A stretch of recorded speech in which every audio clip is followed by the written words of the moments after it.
Okay, so a year ago, I started a fitness journey, and I happened to wake up one morning. It was a Sunday morning, it was January 7th, and I woke up and I was getting ready for church, and I was like, I was trying to find something to wear. I was like rummaging through my closet. I couldn't figure out what to wear. Nothing was fitting. I felt huge. I felt so insecure, and it was probably the lowest I've ever felt in my life. And I know that sounds silly because it's like you were just picking out clothes to wear to church. But when you feel that insecure and unhappy with yourself and your body, it just can put you in a really dark spot. So that morning I was just so upset with myself, and I finally put something on. I went to church, and I came home that day. I had got on the scale that morning also, and I was like, I weighed in at like 170 pounds, and I was like, this is the biggest I've ever been. And honestly, it's not really that it's about the number. It's just, if you can see before photos of me, it was just that I was so unhealthy in the first place. And I came home that day, and it was enough. I was like, I have this realization that it's either you're gonna do something about it or you're gonna feel this way for the rest of your life. So I decided, I was 30 years old and I'm not getting any younger, so to take control of the situation and take care of myself. When I first started, I didn't have time for the gym. Like I did not have time for the gym. So on my days off, my kids were in school. So I was like, you know what? Like, I'm gonna do my at-home workouts. I'm gonna go run. This whole journey started running. I went and I ran at the track, and I started with 1 mile. It was a slow mile, but the point is that I finished the mile, and that's where I started. I got myself up to 10 miles, which was the most I've ever done. It was a big accomplishment. That was the goal I had for myself as a runner, was to be able to run 10 miles. I was proud that I was actually able to do that. I really do miss running. I try to run like a mile a week now, but when I first started, I was always running a mile, and then I increased it to 2, 2 turned to 4, and 4 turned to 6. I stayed consistent at 5 to 6 miles, probably 3 to 4 times a week. Sometimes it would be 5 days a week.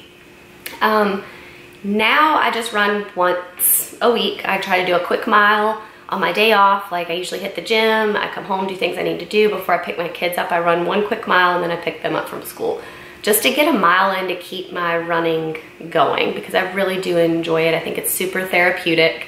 So I do love it. But that's where my whole journey started, was running. That day I came home from church, and I was like, this is ridiculous. I did this to myself. I let myself go. I let I lost myself, really. I lost who I was as a person, as a mother. Like, you just lose who you are sometimes. So I started running. I don't even remember what my weight was. I actually had an app. It's called Happy Scale. So if you're like on this type of a journey and you need to kind of keep track of what you're doing, it's called Happy Scale.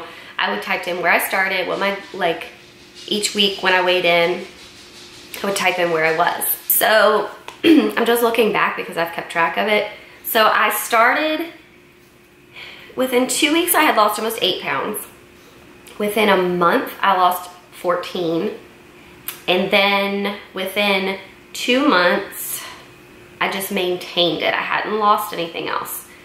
I ended up weighing in April, and I had lost 20 pounds. So I had the first half done. I gave myself till July. I was going on vacation in July, and we were going to the beach, and I was like, I need to lose 20 pounds. That's what my goal was. So I actually hit that in April. So I hit it way earlier than I had anticipated, which was really, really exciting. So then in June, it was like the month before, I ended up being down 24 pounds. I tried not to weigh myself all the time, because it's just, you're gonna just feel defeated every time you do that, because you're gonna start building muscle, especially if you start hitting the gym. So you might not see that number go down at first. For me, I didn't start hitting the gym until May, but I had still lost 24 pounds as of June.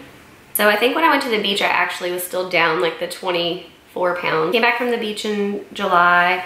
I kind of started working a lot harder in the gym. Like I kept running, but I really hit the gym hard. And by September, I actually had lost 40 pounds. Today, I've actually lost 43.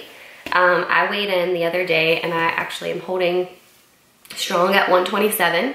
I started at 170. I'm not trying to lose any more weight whatsoever. I just happened to step on the scale just out of curiosity to see if I had gained anything from lifting or if I was staying consistent, and I had actually lost 3 more pounds. So I'm down 43 pounds. It's a really big accomplishment to feel like you've succeeded in what the goal that you had set yourself to. It's a good feeling to set goals and be able to meet them, and sometimes not just meet them, but meet them before the deadline you gave yourself. And I think setting goals just makes us better people. Like I love to set a goal for myself and be able to be like, I'm gonna do this. Like I set that goal to run 10 miles like by summer. And I think I was running 10 miles back in like April, and it was effortless. Like it was not that it was easy, but I felt like I could just run and run and run. So that's where I am as far as that goes. I hit the gym 4 to 5 times a week. I absolutely love it. I have fallen in love with weightlifting. I can't explain to you how much I love it, how it makes me feel, and I really truly enjoy it. I love to record my workouts. I love to post them. I love to talk about them. I love to talk to other people about what's going on. I love to answer questions when it comes to fitness and health and wellness. It really excites me. I've never felt so passionate about something. I really feel like I found something that I just truly love. I want to backtrack though, because this whole fitness journey, like I said, started because I felt down. I actually got really depressed. Like it's like I stepped on that scale and it just hit me that I failed myself. And it's a really bad feeling. And I suffer with anxiety anyway. Like I get really down. I can get really down on myself. And I'm not ashamed to admit that. I'm totally fine with that. I think everybody struggles with something, and that's what I struggle with. And I got really down this past year. This has been one of the hardest years of my entire life for so many reasons. And I felt like it took me from January until probably September to October to really just get myself out of the funk, out of that depression, out of that constant anxious feeling. So I think as a woman, it's just really hard because you compare yourself to others. We are the image that God made us. Like we are exactly who we are supposed to be. I think that sometimes we just, like I said, you don't let yourself go as a woman. We just decide to put everybody else before ourselves. That's absolutely fine. That means you're an awesome wife, an awesome mother. I just feel like for myself, I've learned that it's okay to take back control of your life and take control of your health and be healthy. I want to be healthy, so I'm here when, I want to be here when I'm like 85 so I can see my kids grow up. I want to see my grandchildren. Like I want to be here. I want to be healthy. And there's nothing wrong with that. And there's nothing wrong with finding something you love that you're passionate about and doing it. You're never too old to have a dream.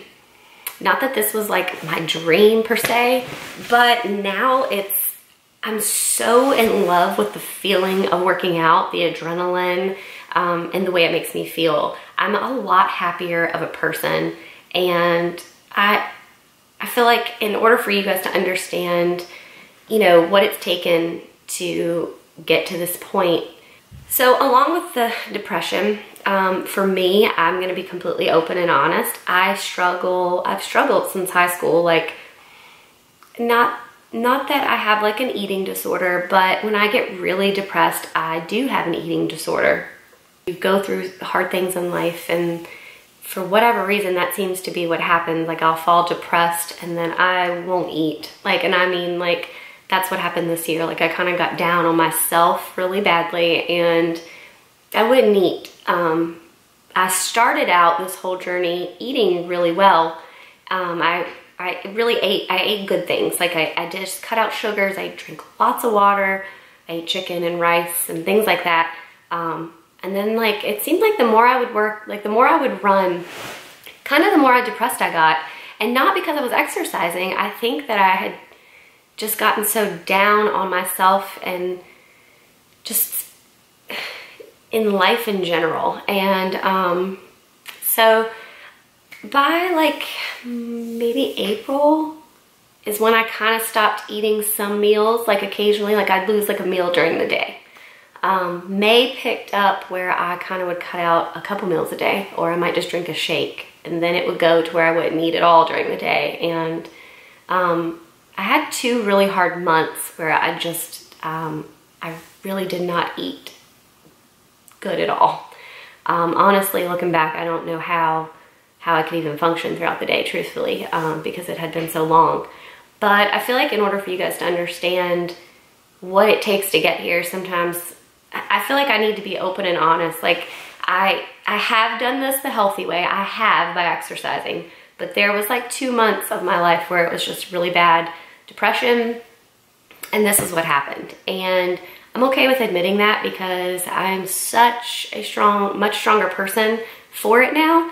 And I'm sure a lot of other people can relate to that fact, not necessarily having like the eating disorder, but you know, you have an image disorder almost. Like you think you should see yourself a certain way, and if you don't look like that, it's like, oh, I don't look like that. Like I still don't look good. I still don't look good. I actually had this talk with my mom and my sister over lunch the other day, and I was like, my mom was like, you look really good. And I was like, yeah, thanks. Like, I still feel like I'm not good enough. Like I have more I want to accomplish. There's nothing wrong with that, but like at this point, I mean, my mom, she was kind of just like, you should be really happy with where you're at. And I am. I have bigger goals as far as like my weightlifting thing. So for me, I have goals in mind for that. But at some point, it's just like you should be thankful for where you are and the health you're in, and stop worrying so much about it. The goal for this year is to hit the weightlifting goals that I have in mind for myself, but also to just keep loving myself and love myself for the way it is, and love the imperfections, because God created me the way that I am, and He loves me and my imperfections just like they are. So I hope that if anyone's struggling with this, like I get it, and I get where you're at, and I get the low point, and I get how you feel. I really do. So I guess that's just my whole journey. I will probably always struggle with anxiety and image issues, but I think women, that's just kind of what we do. But I've learned to love myself, and I think that's the most important thing. Just make sure to always be true to yourself and just be you. And if somebody doesn't like it, that's their loss, because God created you perfectly in His own image. So anyways, that's my journey. So hopefully that's a little insight into what I've done this year. I am always up for questions. I'm always up for any workout tips you might need. I do have an Instagram that's devoted directly to that, and I post on it daily. I truly enjoy the gym, working out, and challenging myself. I think it is so awesome to always challenge yourself. So thanks for listening to me ramble on and on and on and on about my journey, and hopefully you guys enjoyed hearing about it.